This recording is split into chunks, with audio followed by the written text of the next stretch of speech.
Hello అండి, అందరికీ నమస్తే. నేను మీ రేణు టిన్సీ. ఇక ఈ వీడియో విషయానికి వస్తే సాలార్జంగ్ మ్యూజియం అండి. ఈ సాలార్జంగ్ మ్యూజియము అసలు మనం ఎందుకు చూడాలి అంటే మన చరిత్ర, సంస్కృతి, మన పూర్వీకుల కళా నైపుణ్యాల గురించి తెలుసుకోవచ్చు. ఇక ఇవి చూసినట్లయితే మనకు మానసిక ఆనందము మరియు విజ్ఞానాన్ని కూడా పొందవచ్చు. ఈ మ్యూజియంలో ప్రపంచ ప్రసిద్ధి పొందిన విలువైన కళాఖండాలు, వస్తు సామాగ్రి సేకరించి ఇందులో భద్రపరిచారండి. ఇందులో మనము మెయిన్గా చూడవలసినవి ఏంటో తెలుసా? వీల్ రెబెకా, గంటల గడియారము మరియు నవాబులు వాడినటువంటి వస్తువులు, అలాగే వారి ఖడ్గాలు, ఇంకా పాలరాతి శిల్పాలు, అలాగే ఏనుగు దంతాల కళాకృతులు చాలా బాగుంటాయండి.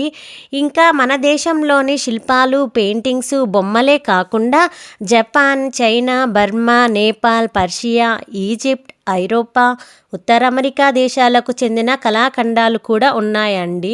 అవి ఏంటో క్లియర్గా ఫుల్ వీడియో పెట్టేశాను, డిస్క్రిప్షన్లో ఉంది. ఆ వీడియో కూడా చూసేయండి. ఎవరైతే కొత్తగా నా ఛానల్ను చూస్తున్నారో ప్లీజ్ లైక్, షేర్, కామెంట్ చేయండి. అలాగే సబ్స్క్రైబ్ కూడా చేయండి. Thank you for watching.